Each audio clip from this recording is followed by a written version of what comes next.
volunteer hours that have gone into our oral history project.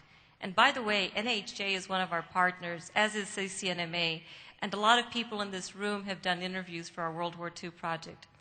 If we look at the volunteer hours and all the in-kind services, we only have raised about $400,000 over 9 years. So that's pretty small when you think about it.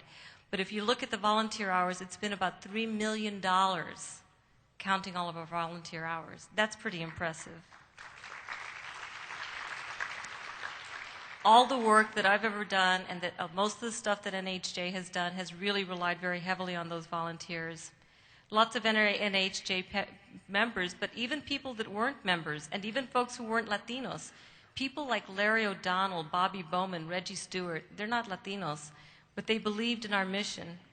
So to all of those people, and those people include some of our NAHJ members, Ricardo Pimentel, working on the Latino Reporter, Gary Pina, Cheryl Brownstein Santiago, Ernie Sotomayor, Ivan Roman. I remember you spending many, many hours in the Latino Reporter newsroom. The list is way too long to go into. But none of those efforts would have been successful without those considerable contributions. Those are the people who said, yes, it's a good idea and I'll work on it. And they didn't get a lot of credit, and they weren't on the top of the masthead. They were just in the trenches, and that's what has happened to make the final product better by their efforts than when they got there. Because the bottom line and the final goal for all of us is the fair and accurate representation of Latinos in the media. We have all kept that foremost through all our work. The stakes are high today as our country moves, kicking and screaming sometimes, headlong into the new demographic. And they were high in 1982 when NAHJ was just a gleam in our big brown eyes. The challenges are high. They're different, but just as high today as they were 26 years ago. Big challenges must be met by bold initiatives.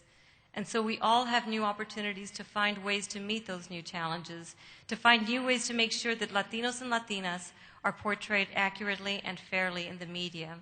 And by the way, you young people out there, you have a special responsibility because you can see things that people, old fogies like people my age, can't see.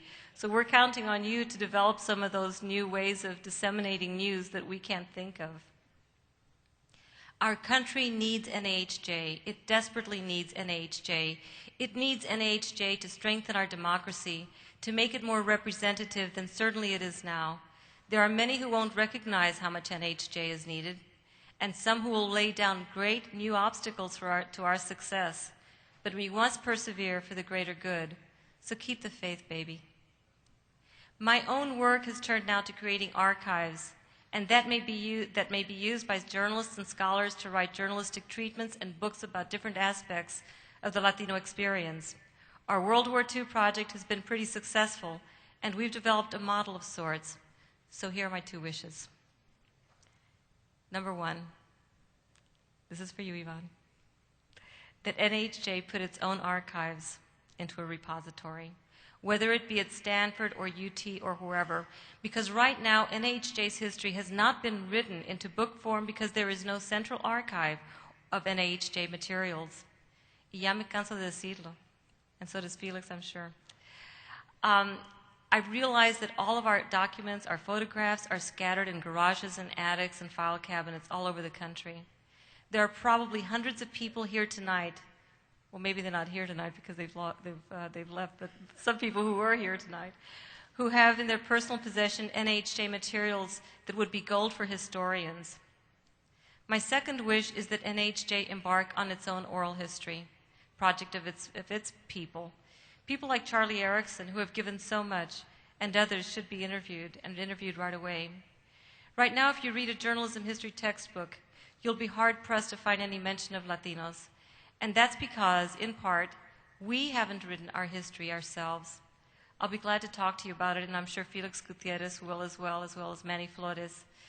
That will be one step toward addressing the chronic invisibility of Latinos in our country.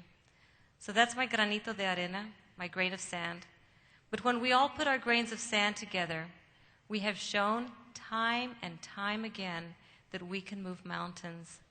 And this is one big mountain that we still have to move. So let's get at it. Thank you all.